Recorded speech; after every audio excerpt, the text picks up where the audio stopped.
রায়ন, এটা কিসের ছবি আঁকলি আজকে? এইটা আমি আঁকলাম একটা ডায়ার উলফ।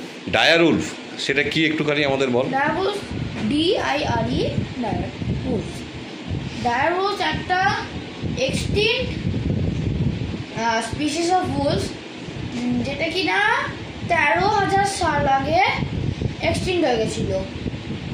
এইগুলো একটা পুরো গ্রোন মানুষের বা অ্যাডাল্টের একদম রিব অব্দি আসে, রিব বা চেস্ট অব্দি আসে, যেটা এতটা উঁচু?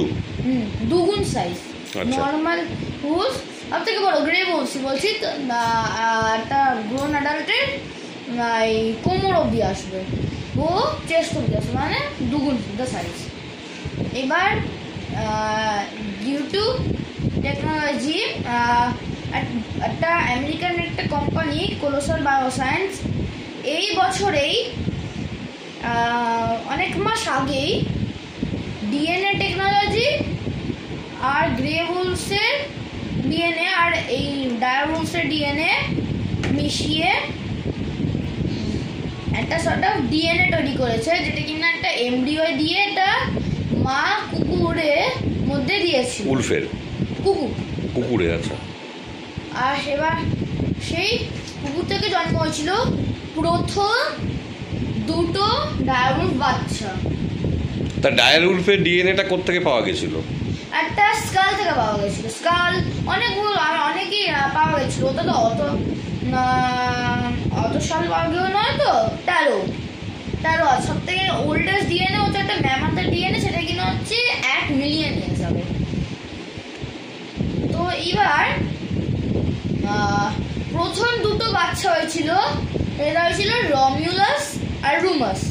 এই দুটো খুবই একটা ইউনিক ক্রিচার ছিল, কারণ এরা 13,000 সাল আগে পারফেক্ট ডায়ার উলফ ডিএনএ নিয়ে হয়েছে, মানে এটা একটা পারফেক্ট ডিএক্সটিংশন মেথড, ওকে, যেটা কিনা সাকসেসফুল হয়েছে।